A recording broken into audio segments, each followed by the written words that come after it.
Por favor, busque en su Biblia la epístola de Santiago, capítulo 3, los versos del 1 al 12. Hermanos míos, no os hagáis maestros muchos de vosotros, sabiendo que recibiremos mayor condenación. Porque todos ofendemos muchas veces. Si alguno no ofende de palabra, éste será varón perfecto, capaz también de refrenar todo el cuerpo. He aquí, nosotros ponemos freno en la boca de los caballos para que nos obedezcan, y dirigimos así todo su cuerpo. Mirad también las naves, aunque son tan grandes y llevadas de impetuosos vientos, son gobernadas con un muy pequeño timón por donde el que las gobierna quiere. Así también la lengua es un miembro pequeño, pero se jacta de grandes cosas. He aquí cuán grande bosque enciende un pequeño fuego. Y la lengua es un fuego, un mundo de maldad. La lengua está puesta entre nuestros miembros y contamina todo el cuerpo e inflama la rueda de la creación, y ella misma es inflamada por el infierno. Porque toda naturaleza de bestias y de aves y de serpientes y de seres del mar se doma y ha sido domada por la naturaleza humana. Pero ningún hombre puede domar la lengua, que es un mal que no puede ser refrenado, llena de veneno mortal. Con ella bendecimos al Dios y Padre, y con ella maldecimos a los hombres que están hechos a la semejanza de Dios. De una misma boca proceden bendición y maldición. Hermanos míos, esto no debe ser así. ¿Acaso alguna fuente hecha por una misma abertura, agua dulce y amarga? Hermanos míos, ¿puede acaso la higuera producir aceitunas o la vid higos? Así también ninguna fuente puede dar agua salada y dulce. Mis amigos, hoy quiero hablar del miembro más problemático de la iglesia, porque hay miembros problemáticos en cada iglesia. Y algunos son muy problemáticos. Cuando yo era un muchachito, mi madre me contaba de un hombre que era muy problemático, tanto que le daba a su pequeño hijo una moneda para que se fuera a dormir sin haber comido nada. Y a medianoche entraba al dormitorio del pequeño y le robaba la moneda. Y por la mañana le castigaba físicamente por haberla perdido. Y le mandaba a la escuela sin desayunar. Ese era un hombre realmente mezquino y problemático. ¿Hay algún miembro problemático en la iglesia? Bien, veamos el verso 6. Y la lengua es un fuego, un mundo de maldad, y contamina todo el cuerpo. ¿Lo ve? La lengua es el miembro más problemático en la iglesia, y quiero hablar de este tema porque es un miembro que está en la boca de todos. Así que escúcheme atentamente y note lo siguiente. Primero, la influencia de la lengua. Segundo, la iniquidad de la lengua. Tercero, la inconsistencia de la lengua. Así que veamos primero la influencia de la lengua. Santiago dice que la lengua, a pesar de ser tan chiquita, es poderosa e influyente y que por lo tanto hay que usarla con mucho cuidado.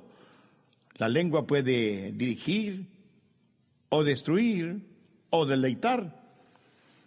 Y el apóstol ilustra esto describiendo algunas cosas pequeñas que tienen gran influencia. Primero dice que la lengua es como el freno que se pone en la boca de los caballos para que nos obedezcan y dirigirlos por donde queremos que vayan. ¿Se puede imaginar?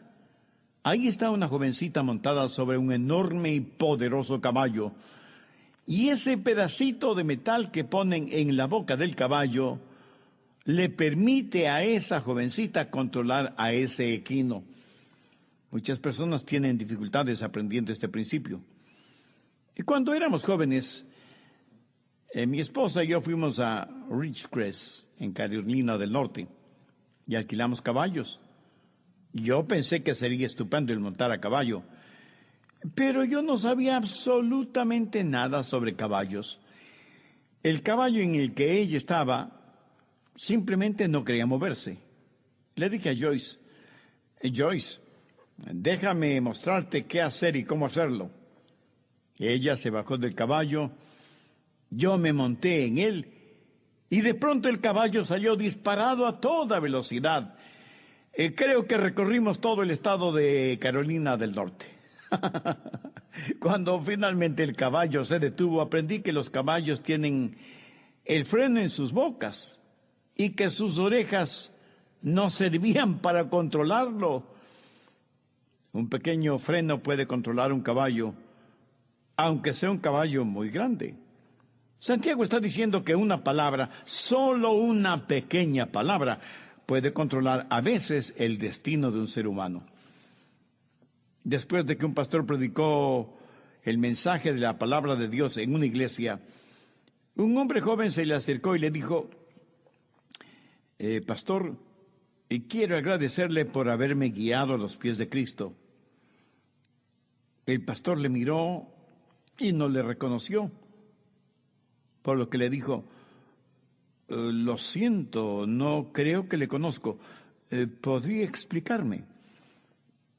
Y el hombre le dijo, hace años usted estuvo en una esquina conversando con un amigo suyo que también era amigo mío. Usted notó mi presencia y preguntó, joven, ¿es usted un cristiano? Yo le contesté que no. Y entonces usted me dijo lo siguiente, eso es una pena. Usted parece ser un joven inteligente como para estar perdido y rumbo al infierno. Esto fue hace muchos años, pero desde ese momento no pude olvidar lo que usted me dijo. Sus palabras se grabaron en mi corazón y en mi mente hasta que finalmente me rendí al Señor Jesucristo y ahora Él es mi Salvador y mi Señor. Bendito sea Dios. Si solo pudiéramos entender el poder de una palabra, de una frase. Santiago no solo dice que la lengua es como el freno en la boca del caballo, sino que también dice que es como el pequeño timón en un enorme navío. Veamos el verso 4. Mirad también las naves, aunque tan grandes y llevadas de impetuosos vientos, son gobernadas por un muy pequeño timón por donde el que la gobierna quiere.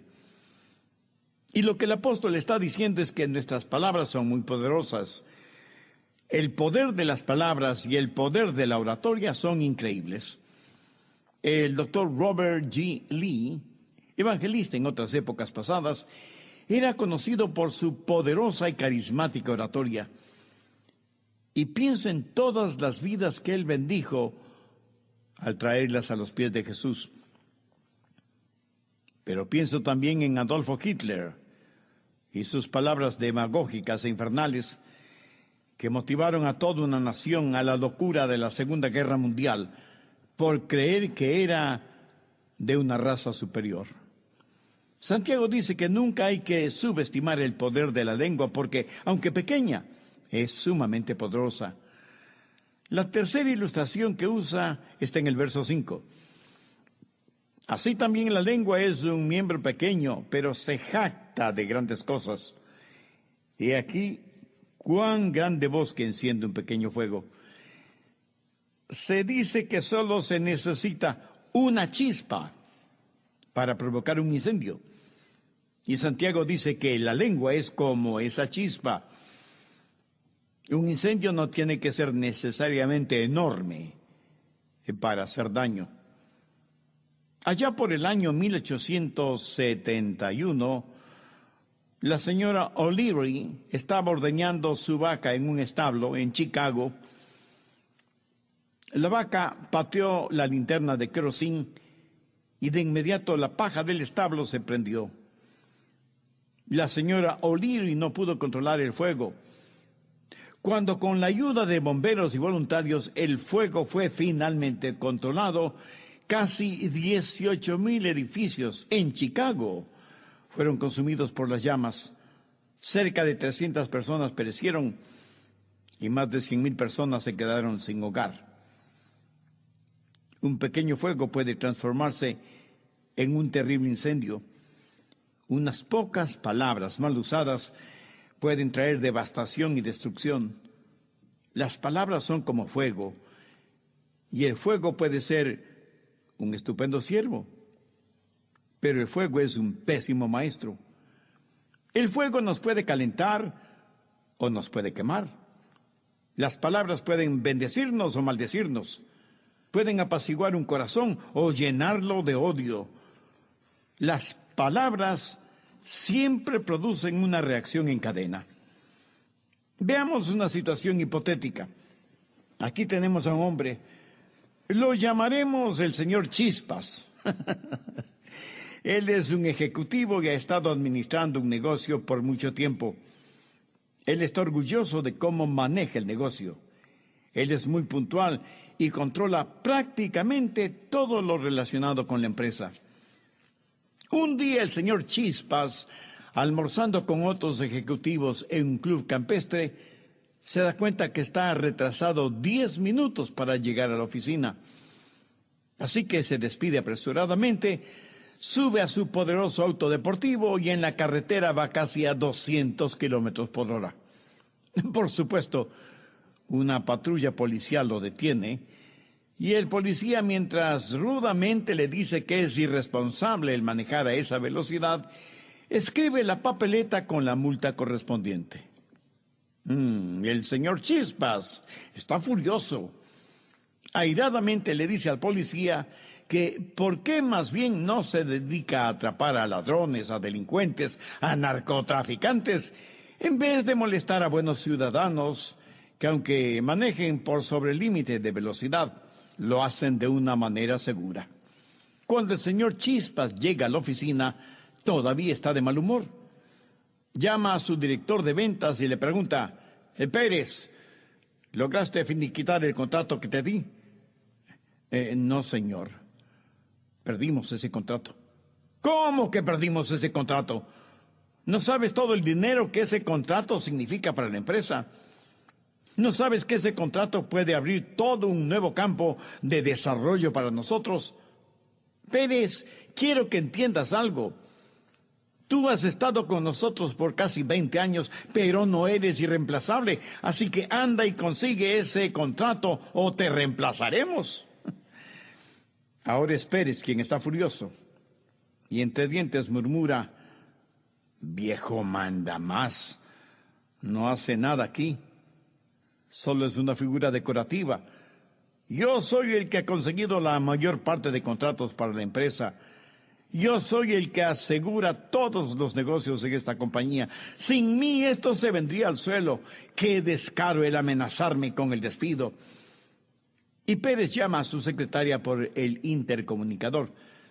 Señorita Martínez, escribió ya esas cartas que esta mañana le pedí las escribiera. Y la secretaria le contesta: no, señor Pérez. Usted me dijo que el asunto del contrato tenía precedencia. Señorita Martínez, cuando le dije que escribiera esas cartas es que las quiero inmediatamente, ¿me entiende? Así que quiero esas cartas sobre mi escritorio ya mismo. Usted puede haber estado con nosotros ya por 7 años, pero recuerde que hay muchas secretarias allá afuera que están deseosas de ocupar su puesto. Ahora es la señorita Martínez la que está furiosa y piensa: pero qué sinvergüenza. Me ordenó hacer otra cosa y ahora me culpa por no haber escrito esas cartas.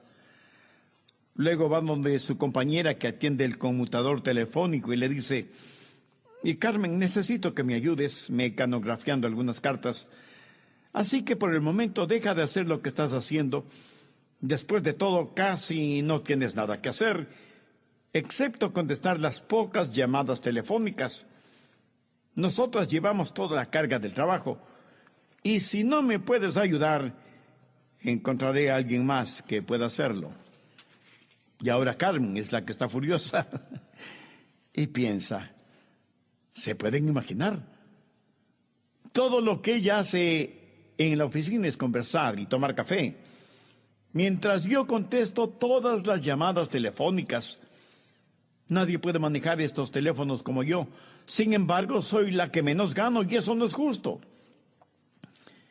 Al regresar por la tarde a su casa, ve a su hijo de 12 años tendido en el suelo mirando televisión. Pero también ve que hay una rotura en el pantalón del jovencito. Y con disgusto Carmen le dice: mira cómo has roto tus pantalones. Te vas inmediatamente a tu cuarto y no comerás ni podrás ver la televisión. Ahora, ya lo adivinó, ¿eh? El hijo de ella está enojado y piensa: ¿qué derecho tiene ella para castigarme así? Mis pantalones se rompieron por estar haciendo lo que ella me pidió hacer en el jardín. Ni siquiera me preguntó por qué mis pantalones están rotos. Y el jovencito se va para su cuarto. El gato de la casa se cruzó por su camino y el muchacho le dio una patada. Y esta reacción en cadena podría no tener fin, ¿no le parece? Ahora, escúcheme. ¿No hubiera sido todo más simple si el señor Chispas, al salir del club campestre, hubiera venido a la casa de Carmen y él hubiera pateado al gato? Y de eso está hablando Santiago, de las reacciones en cadena, del poder de la palabra. Santiago dice que hay que usar la lengua con cuidado, porque uno de estos días, en el día del juicio, daremos cuenta de todas las palabras ociosas y descomedidas. Santiago también menciona la iniquidad de la lengua. Leamos los versos del 6 al 8. Y la lengua es un fuego, un mundo de maldad. La lengua está puesta entre nuestros miembros y contamina todo el cuerpo e inflama la rueda de la creación, y ella misma es inflamada por el infierno. Porque toda la naturaleza de bestias y de aves y de serpientes y de seres del mar se doma y ha sido domada por la naturaleza humana. Pero ningún hombre puede domar la lengua, que es un veneno que no puede ser refrenado, llena de veneno mortal. Santiago es un gran ilustrador y usa algunas cosas para describir no solo la influencia de la lengua, sino también la iniquidad de la lengua. En el verso 6 dice que la lengua contamina todo el cuerpo. El gran problema ecológico en todo el mundo es el problema del mal uso de la lengua, que contamina todo el cuerpo. El más grande problema ecológico en el mundo es el problema de las palabras mal usadas, de las palabras que contaminan todo el cuerpo. ¿Es usted culpable de utilizar un vocabulario soez, sucio, denigrante? Amiga, amigo, ¿ha confesado usted con su boca que Jesucristo es su Señor?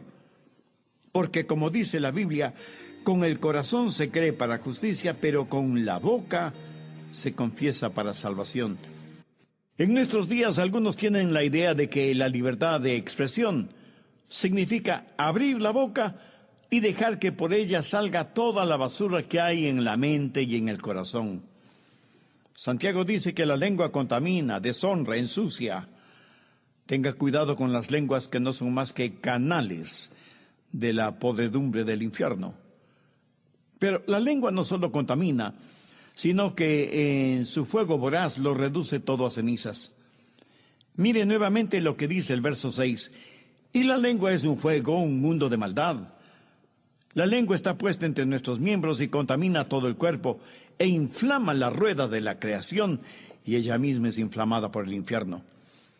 Hay gente que deliberada e infernalmente y con exclusivo y odioso propósito de hacer daño, usa la lengua para destruir la vida de otras personas.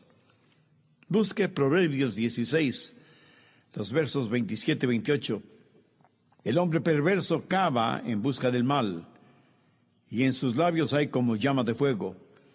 El hombre perverso levanta contienda, y el chismoso aparta a los mejores amigos. Con nuestra lengua somos verdaderos incendiarios. ¿Usa usted su lengua para comenzar un incendio? Muchas personas jamás pensarían en usar un lenguaje vulgar. Muchas señoras y señoritas muy cultas y sofisticadas que se juntan para tomar el té y hablar de jardinería y arreglos florales, no usan un lenguaje vulgar, pero usan sus lenguas para, educadamente, criticar y chismografiar acerca de otras personas que no están presentes. Pero esto no lo hacen solamente las mujeres.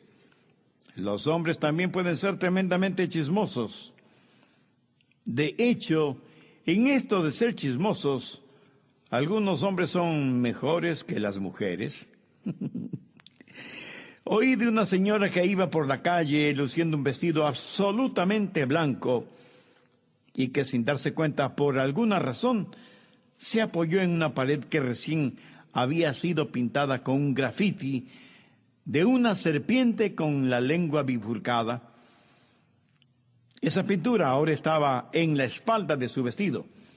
Cuando ella siguió caminando, oyó que quienes venían detrás de ella se reían, la miraban en forma extraña y seguían de largo. Cuando llegó a su casa, le dijo a su esposo: ¿me podrías decirme si en la parte de atrás de mi vestido tengo algo que podría provocar la risa de otras personas?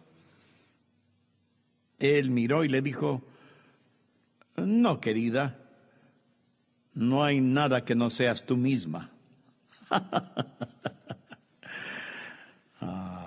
Morgan Blake fue un gran escritor en el mundo de los deportes. Al escribir acerca de la lengua, él dijo lo siguiente: soy más mortal que la bomba atómica. Puedo destruir hogares, romper corazones, destrozar vidas. Viajo más veloz que el viento y ninguna inocencia es lo suficientemente fuerte como para intimidarme, ni ninguna pureza lo suficiente firme como para detenerme. No tengo ningún respeto por la verdad, ni por la justicia, ni tengo ninguna misericordia para con el indefenso. Mis víctimas son más numerosas que las arenas del mar y del desierto. Nunca olvido y muy rara vez perdono. Mi nombre es Chisme. Bien, leamos ahora el verso 7. Porque toda naturaleza de bestias y de aves y de serpientes y de seres del mar se doma y ha sido domada por la naturaleza humana. Ahora ponga atención al contenido del verso 8. Porque ningún hombre puede domar la lengua, que es un mal que no puede ser refrenado, llena de veneno mortal. Un refrán popular dice: palos y piedras pueden romper mis huesos, pero las palabras no me hacen daño. Eso, mi amigo, no es cierto, porque las palabras sí hacen daño. Palos y piedras pueden ocasionar dolor físico, pero las palabras causan dolor emocional y psicológico. La lengua es como una bestia salvaje que todo lo devora. Anote Gálatas 5:15. Pero si os mordéis y os coméis unos a otros, mirad que también nos consumáis unos a otros.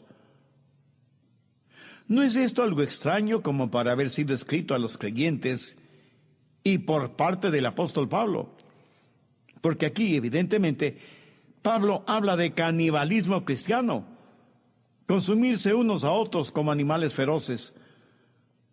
Santiago dice que la lengua no solo contamina y destruye y devora, sino que también dice en el verso 8 que es un veneno mortal. ¿Sabía que podemos envenenar todo con nuestra lengua? Busque Proverbios 18:21.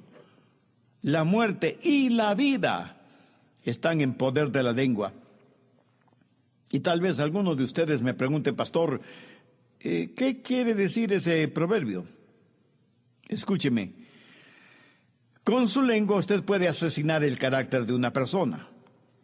Alguien muy certeramente dijo lo siguiente: el hombre que con la lengua que Dios le ha dado enuncia palabras falsas para manchar la blancura de la vida de otra persona es un asesino, porque se puede matar tanto con la lengua como con un puñal o una pistola. Una señora no se sentía bien de salud, así que fue a ver a su médico.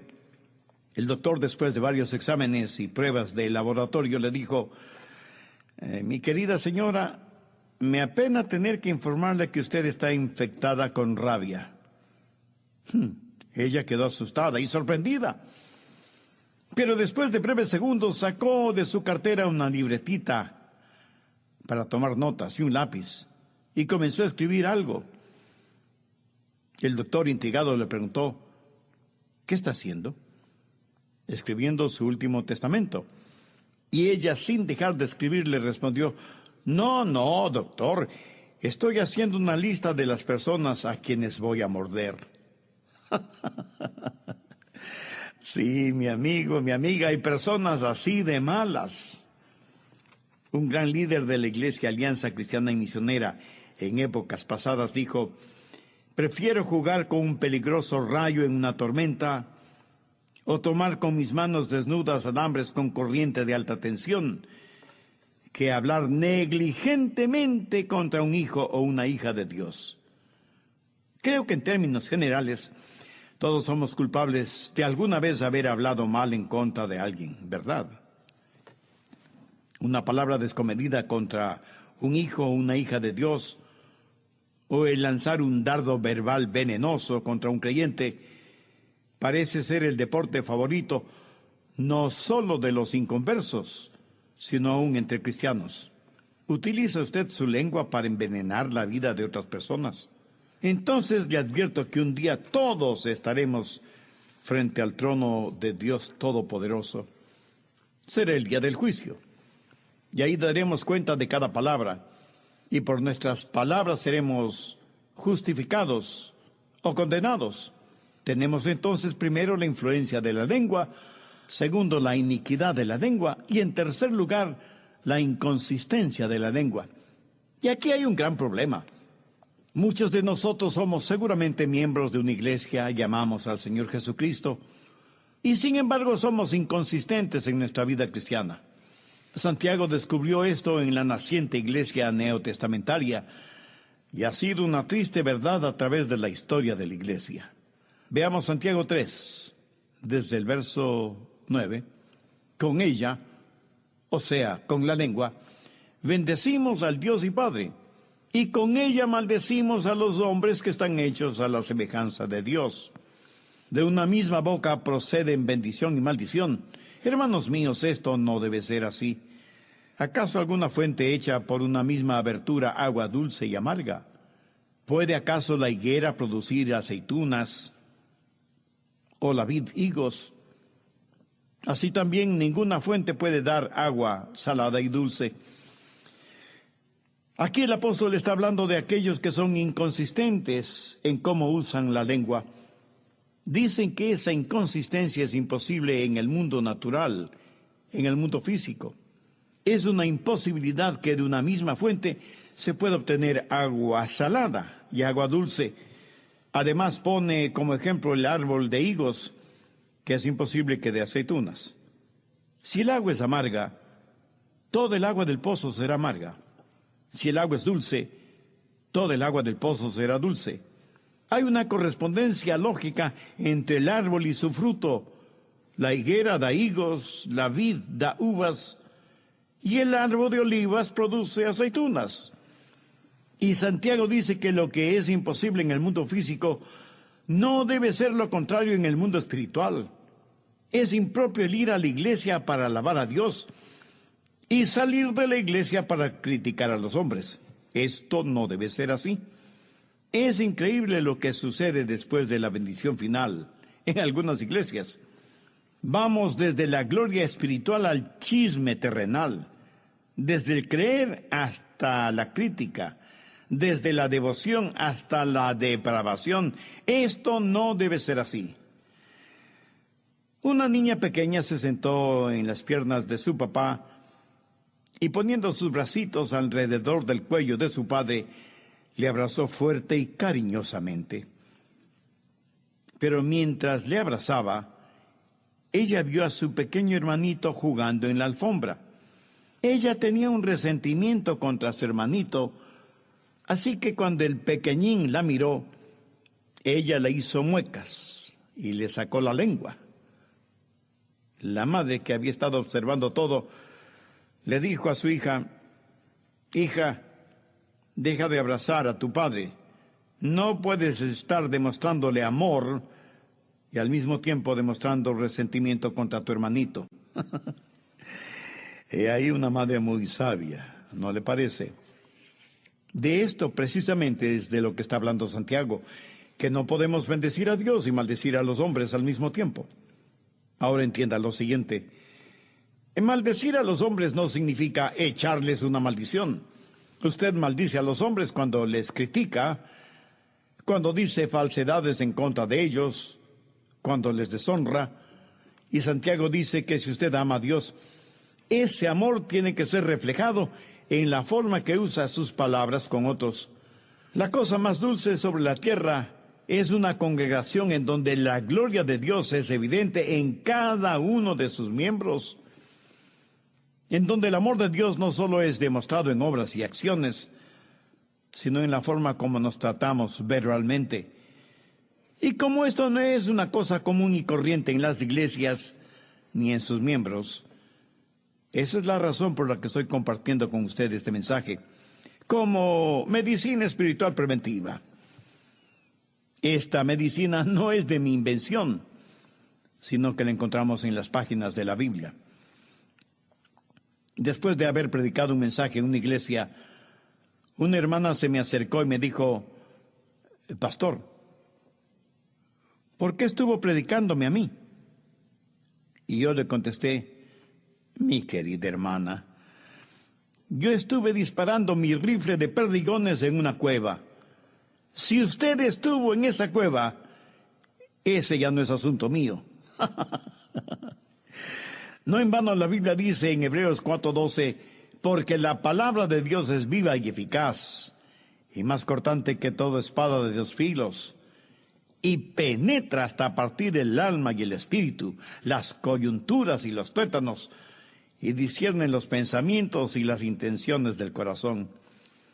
Como creyentes, como hijos e hijas de Dios, debemos ser consistentemente consistentes. Santiago nos ha dado una lección acerca de la influencia de la lengua, la iniquidad de la lengua y la inconsistencia de la lengua. ¿Y qué haremos al respecto? La Biblia dice que si un hombre puede domar, puede controlar su lengua, el tal es un hombre maduro. Pero la Biblia también dice que la lengua no puede ser domada, controlada. ¿Es que hay una contradicción en esto? No. Lo que Santiago está diciendo es: ningún hombre puede domar, puede controlar su lengua. Y esto es cierto. Ni usted ni yo podemos controlar nuestra lengua.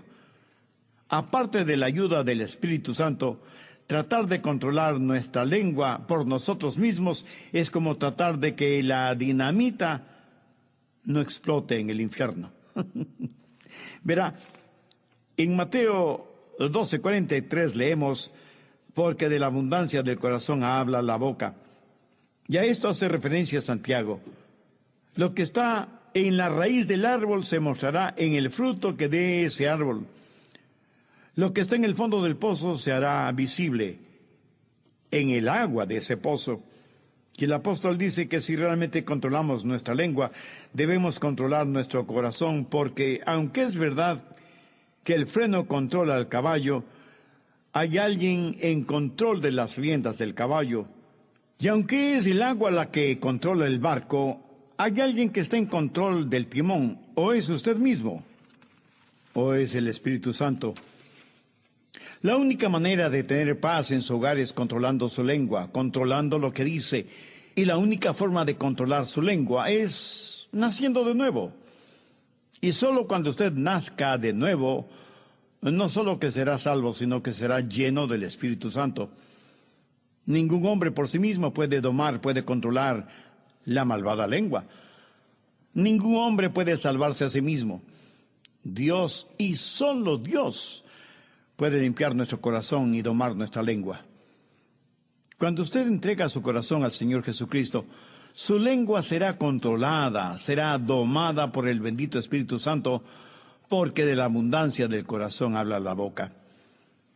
Tal vez alguien me dirá, el pastor Rogers, yo nunca he maldecido a nadie. Y eso, mi amigo, es muy encomiable.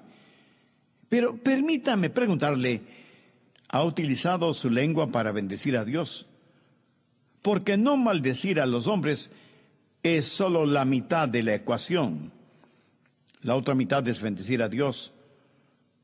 A lo mejor usted no está acostumbrado a conversar con Dios, y si no conversa con Dios es porque no le conoce, y si no le conoce es que no tiene una relación personal con el Señor Jesucristo. No quisiera tener esa relación ahora mismo, pues le invito a utilizar su lengua para orar la siguiente oración. Mi oración es solo para guiarle. Usted utilice sus propias palabras, pero dígalas con fe, con convicción, con sinceridad. Querido Dios, reconozco que muchas veces mis palabras no han sido de edificación ni de aliento para quienes me rodean, y menos he utilizado mi lengua para alabarte, para glorificarte, para agradecerte. Sé que soy pecador y estoy perdido.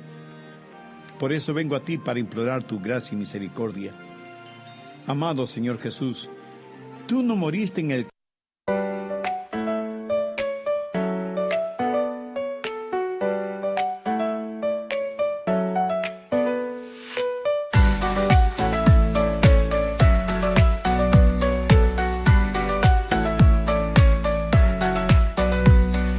Raindrops falling down my face, like tiny tears in a happy chase. Hopping through the puddle sea, colors dancing wild and free. Skies are gray but I don't mind. Cool raindrops on my skin I find.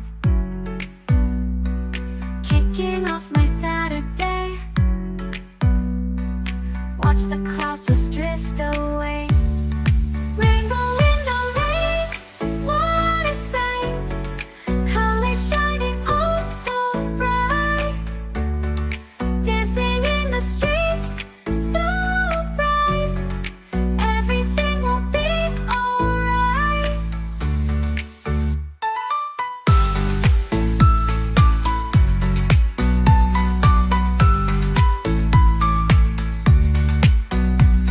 Umbrella spinning, twirling round.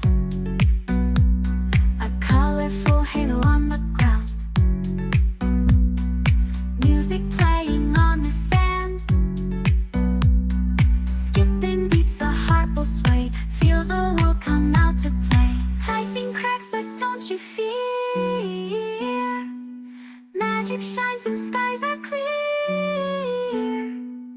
Raindrops whisper secrets true. A hidden beauty shines right through. Rainbow in the rain, what a sight. Colors shining oh so bright. Dancing in the streets, so bright. Everything will be alright. Raindrops falling soft, peeks through. Rainbow magic, me and you. Smiling faces, hearts, alright. Everything will be alright.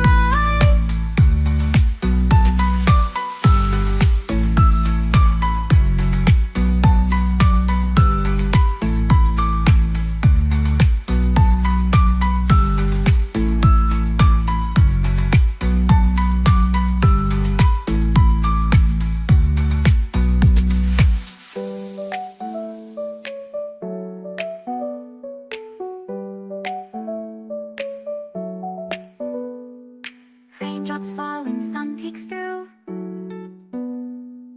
Rainbow magic, me and you. Smiling faces, hearts alight. Everything will be alright.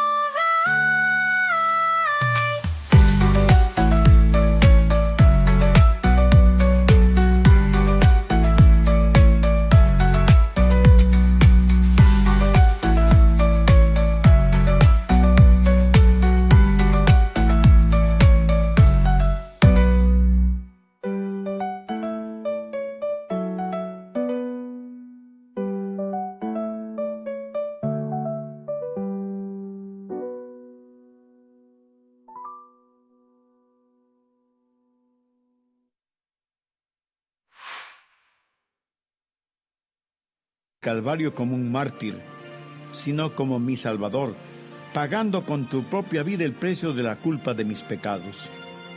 Desde este momento te recibo en mi corazón como mi Salvador y mi Señor, y te entrego el absoluto control de mi vida. En tu santo nombre. Amén. Abran la palabra de Dios en el libro de Isaías, capítulo 6. Es uno de los grandes capítulos de la palabra de Dios. Cualquier cosa que valga la pena, todo depende de su concepto de Dios. Es interesante ver lo que los niños piensan de Dios. Tengo un artículo de un periódico titulado ¿Qué sucede cuando vemos a Dios? Cuando vea a Dios, le daré un gran abrazo, dijo Whitney. Luego saludaré a toda la gente de los tiempos bíblicos y también le haré todas las preguntas que mis padres no han podido responder. Yo me postraré ante Dios y le adoraré, manifestó Blaine, de 8 años. Luego iré a ver a mi perro en el cielo y después visitaré a mi primo. Otra respuesta. Yo iré a ver a Jesús y le preguntaré si se puede jugar en el cielo. Yo amo a Dios, dijo Carlos, de 8 años. Mis ojos se saldrían de su lugar y quedaría con la boca abierta, dijo Hillary, de 8 años. Dios estaría brillando y abrazaría sus piernas tan fuertemente que no podría deshacerse de mí por más que lo intentara. Me desmayaría, dijo Cristóbal, de 8 años. Gritaría de sorpresa porque sabría que estoy en el cielo. Yo me acercaría a él y le diría, te amo, Dios, respondió Ámbar, de 9 años. Me arrodillaré delante de él, le cantaría, le adoraría, le alabaría con todo mi corazón. Me gustaría quedarme con él todo el día y le pediría que me enseñe acerca de la Biblia. Quisiera saber más y más acerca de él y cuando vaya creciendo, siempre recordaría el día en que le conocí. Estos son puntos de vista infantiles y son preciosos. Pero leamos acerca de un hombre, un profeta, llamado Isaías, quien vio al Señor y fue un evento maravilloso. Isaías capítulo 6, versículo 1. En el año que murió el rey Usías, vi yo al Señor sentado sobre un trono, alto y sublime, y sus faldas llenaban el templo. Por encima de él había serafines, cada uno tenía 6 alas. Con 2 cubrían sus rostros, con 2 cubrían sus pies, y con 2 volaban. Y el uno al otro daba voces diciendo, Santo, Santo, Santo, Jehová de los ejércitos, toda la tierra está llena de su gloria. Y los quiciales de las puertas se estremecieron con la voz del que clamaba, y la casa se llenó de humo. Entonces dije, ay de mí que soy muerto, porque siendo hombre inmundo de labios y habitando en medio de pueblo que tiene labios inmundos, han visto mis ojos al Rey, Jehová de los ejércitos. Hoy, más que nunca, necesitamos tener un destello de Dios, no de cualquier Dios, ni dioses, sino del único Dios verdadero. Sabemos que no hay muchos dioses, pero nos preguntamos si no hay un Dios que posee muchos nombres. Hoy escuchamos frases como, bueno, no importa si usted cree en Jehová o en Alá. Después de todo, creemos en un Dios verdadero. Bien, ¿cuántos dioses hay? 1. ¿Cuántas capitales hay en su país? 1 sola. Ahora, suponga que usted está tratando de llegar a cierto destino y alguien le dice, sí, la capital de California es Sacramento, pero yo la llamo Los Ángeles. Pero esto no tiene importancia mientras creamos que hay una verdadera capital. No, si la capital es diferente. Las cosas que son diferentes no son lo mismo. Ahora necesitamos entender, hay un Dios verdadero. Jeremías 2:11 dice, ¿acaso alguna nación ha cambiado sus dioses? aunque ellos no son dioses. Sin embargo, mi pueblo ha tocado su gloria, por lo que no aprovecha. Ahora, pensemos en el Dios de la Biblia, el Dios de la revelación. Leímos acerca de Isaías, quien vio al Señor en lo alto y exaltado. Fue durante un año de crisis nacional. El rey había muerto, y parecía como que Isaías había depositado sus esperanzas para su país en el rey Usías. Pero Usías murió. En ese tiempo de crisis, Isaías fue al templo de Dios y ahí vio al Señor en las alturas, exaltado, sentado sobre un trono, y sus faldas llenaban el templo. Amigos, no habla de las faldas de las montañas. ¿Alguna vez ha visto una novia caminando por el pasillo de la iglesia y su vestido tiene una larga cola? Hermoso. O en tiempos antiguos, un monarca, un rey, tenía un manto, y algunas veces, cuanto mayor era la pompa y el espectáculo, mayor era el largo de la cola del manto del rey. En nuestro drama de la pasión, vemos a esos reyes viniendo como magos, y vienen con largos mantos, tan largos que necesitan ayuda para llevarlos. Mantos que hablan de la gloria y majestad. Isaías dijo, vi al Señor, y sus faldas llenaban el templo, hablando de la gloria y la majestad de nuestro gran Dios. Y cuando Isaías vio al Señor, vio muchas cosas acerca de Él. Quiero mencionar 3 atributos hoy del único Dios verdadero que Isaías vio. 3 atributos. Ahora, sé que hay infinidad de atributos de Dios, así lo creo, pero quiero mencionar 3. Y oro a Dios que usted entienda estos 3 atributos. Primero, el único Dios verdadero es el Dios Trino. Él es el Dios Trino. Leamos nuevamente Isaías capítulo 6, versículos del 1 al 3. En el año que murió el rey Usías, vi yo al Señor sentado sobre un trono alto y sublime, y sus faldas llenaban el templo. Por encima de él había serafines. La palabra serafín significa los ardientes. Estos son ángeles. Por encima de él había serafines, cada uno tenía 6 alas. Con 2 cubrían sus rostros, con 2 cubrían sus pies, y con 2 volaban. Y el uno al otro daba voces diciendo, Santo, Santo, Santo, Jehová de los ejércitos, toda la tierra está llena de su gloria. Ahora leamos lo que dice el versículo 8. Después oí la voz del Señor que decía, ¿a quién enviaré?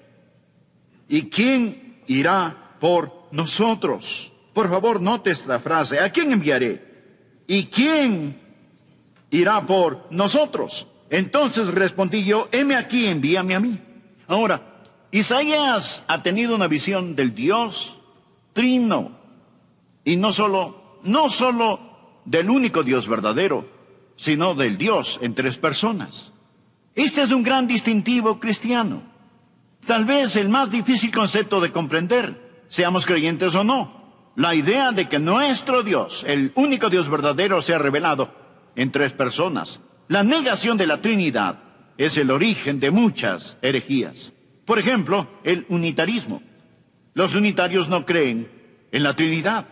Los testigos de Jehová no creen en la Trinidad. Los mormones no creen en la Trinidad. Los mahometanos no creen en la Trinidad. Y nuestros amigos judíos no aceptan la doctrina de la Trinidad. Así que de lo que estoy hablando hoy no es incidental. Hablo de algo absolutamente fundamental. Es una piedra de tropiezo para muchos, y muchos creyentes ignoran acerca de la Trinidad. Si le pregunto a un creyente, hábleme de la Trinidad, le responderá, bueno, está Dios, está Jesús y el Espíritu Santo. Incorrecto. Está Dios el Padre, Dios el Hijo y Dios el Espíritu Santo. No adoramos a 3 dioses. Adoramos a un Dios quien se revela a nosotros en 3 personas. Ahora, quiero mostrarle algo en el Antiguo Testamento, ya que musulmanes, judíos y cristianos creen en el Antiguo Testamento. Quiero que hoy veamos el Antiguo Testamento, que miremos lo que el Antiguo Testamento dice de la naturaleza trinitaria de Dios. Observamos esto en la visión de Isaías. Isaías capítulo 6, verso 1. En el año que murió el rey Usías, vi yo al Señor sentado sobre un trono alto y sublime. La palabra Señor es Adonai. Es el nombre solo para Dios. En los versículos del 3 al 5, Adonai se muestra que es Jehová de los ejércitos. Nótelo. Y el uno al otro daba voces diciendo, Santo, Santo, Santo. Este es un nombre diferente para Dios. Jehová de los ejércitos. Toda la tierra está llena de su gloria. Luego Isaías vio al Señor y hace una pregunta en el versículo 8, hace una pregunta concerniente lo que el Señor mismo, Jehová, Adonai, habla. Después oí la voz del Señor que decía, ¿a quién enviaré? Anote esto, está en singular. ¿Y quién irá por nosotros? Está en plural. Aquí está Adonai, Jehová, Señor de los ejércitos, diciendo, ¿a quién enviaré? ¿Quién irá por nosotros? Aquí está la Santa Trinidad actuando en conjunto. No en vano leemos en el versículo 3 que los serafines decían, Santo, Santo, Santo.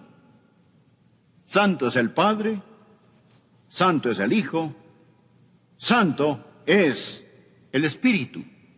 Verá, Isaías está hablando de la naturaleza trinitaria de Dios. Y no solo eso, sino vemos la Trinidad en la historia de la creación. El primer versículo de la Biblia habla de la Trinidad. Veamos Génesis capítulo 1, versículo 1. En el principio creó Dios los cielos y la tierra. Ahora, el nombre de Dios, aquí es la palabra hebrea Elohim. Elohim. Esta palabra termina con una I y una M.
Lo cual significa que es plural en naturaleza.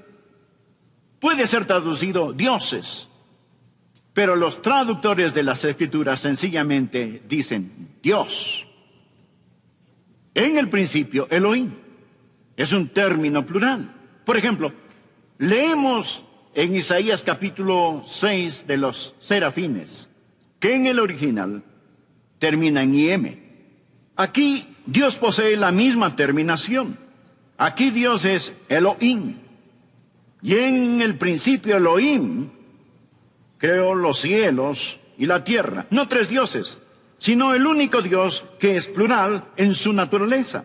Ahora, en el principio, el trino Dios lo hizo todo. Usted lo ve en la visión de Isaías. Lo trinitario de Dios lo ve en la creación del mundo. Lo trinitario de Dios lo ve en la gran confesión de Israel. Lo trinitario de Dios. La razón por qué algunos de nuestros amigos judíos no aceptan nuestra fe es porque piensan que es una blasfemia creer que Dios tenga un hijo. Porque si usted cree eso, piensan que posee más de un solo Dios. Así que la gran confesión de Israel, anótelo, está en Deuteronomio, capítulo 6, versículos 4 y 5, se la llama Shema. La gran confesión de Israel es esta, y todo judío devoto la repite diariamente. Oye, Israel, Jehová nuestro Dios, Jehová uno es. Y amarás a Jehová tu Dios con todo tu corazón y de toda tu alma y con todas tus fuerzas. Los judíos dicen, siendo que Él es un Dios, no podemos aceptar la Trinidad. Ese es su principal texto prueba. Note que la palabra usada es Jehová. Jehová nuestro Elohim es uno. Jehová nuestro Elohim uno es. Jehová es singular. Elohim es plural. Y esa palabra uno es Echad. Anótelo. Esa es la palabra uno. Pero esa palabra no significa un uno singular. Significa un uno colectivo. No me critiquen esto, escúcheme. Si usted dice, pastor, se está volviendo arcaico. Estamos hablando acerca del único Dios verdadero. Cuando la Biblia dice que el Señor, Jehová, nuestro Elohim, es uno, usa la palabra Echad, y quiere decir un uno colectivo. Anoten los siguientes versículos rápidamente. Génesis 2:24. Y serán una sola carne. Habla del marido y la mujer, un uno colectivo. Génesis 11:6. Y aquí el pueblo es uno. Todos ellos son llamados uno. Números 13, versículo 23. Un racimo de uvas. Muchas uvas, pero un solo racimo. Primera de Samuel 13:17. Un escuadrón marchaba. Primera de Crónicas 17:21. Una nación. De lo que habla aquí es un uno como comunidad. Jehová, nuestro Elohim, es uno, una unidad. Bien, no adoramos a tres dioses, adoramos a un Dios, quien es un Dios trino. El único Dios verdadero es un Dios trino. ¿Lo comprendió? Segundo, el único Dios verdadero es el Dios santo. Leamos en Isaías 6:3, y el uno al otro daba voces diciendo, Santo, Santo, Santo, Jehová de los ejércitos. Toda la tierra está llena de su gloria. Si usted tuviera que estudiar toda la lexicografía del mundo para escoger una palabra, o los diccionarios para escoger una palabra, o enciclopedias para escoger una palabra que caracterice a Dios, tendría que ser la palabra santo. Dios es un Dios santo. Ese es el carácter interno de su bondad perfecta. Y eso significa que Él está en contra de cualquier cosa que es mala y diabólica.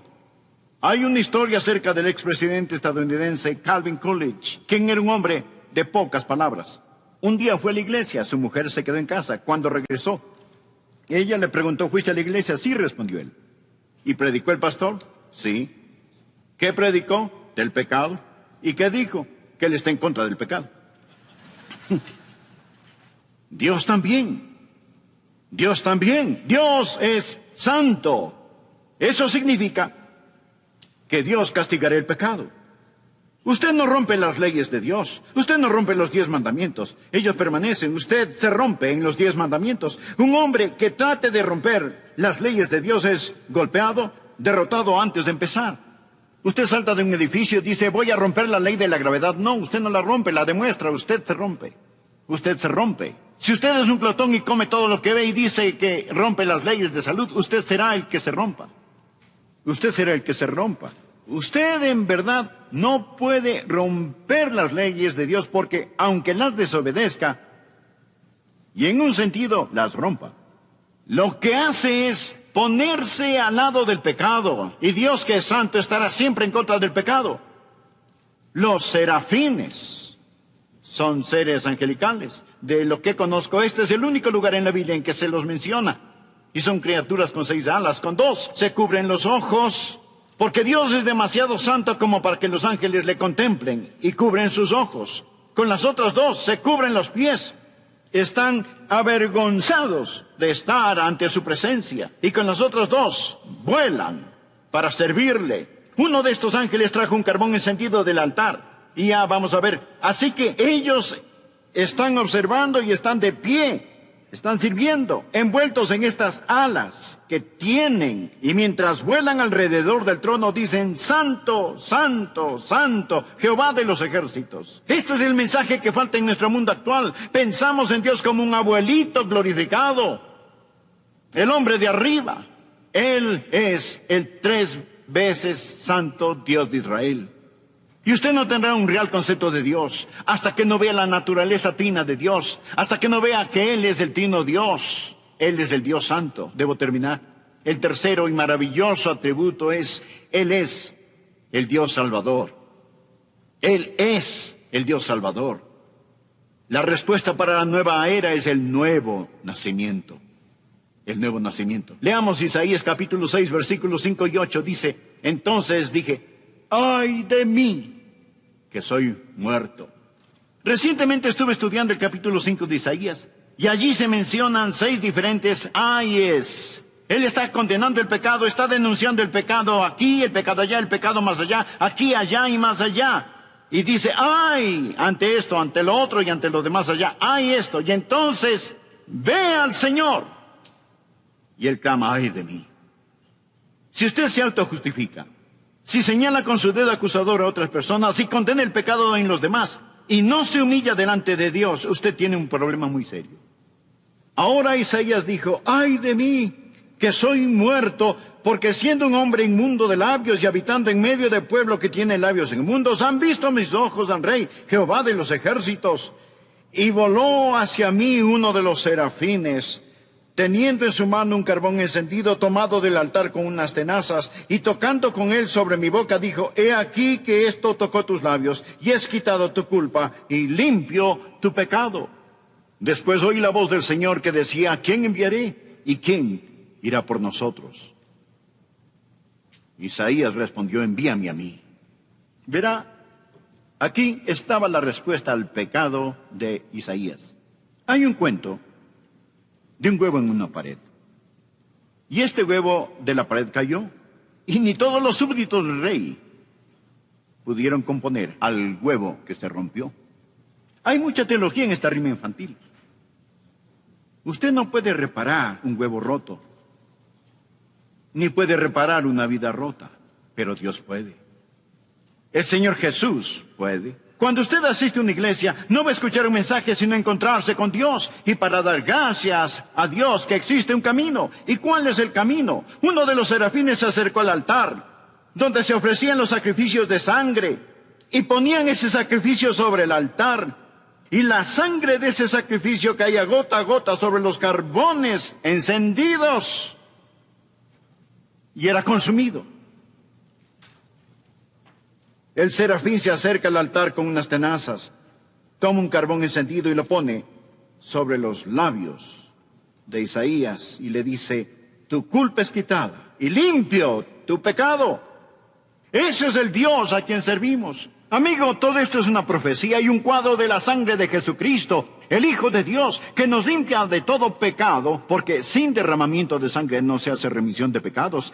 Y cualquier creencia en Dios que no vea a este Dios como el Dios de amor, el Dios de gracia, el Dios de perdón y el Dios de la salvación, no cree en el único verdadero Dios. Podemos conocer al único Dios verdadero a través de la sangre del Señor Jesucristo, quien dijo, yo soy el camino y la verdad y la vida. Nadie viene al Padre sino por mí. Nadie viene al Padre sino por mí. Él es el Dios trino, Él es el Dios santo y gracias a Dios, Él es el Dios salvador. Hay salvación en el nombre de nuestro gran Dios y Salvador.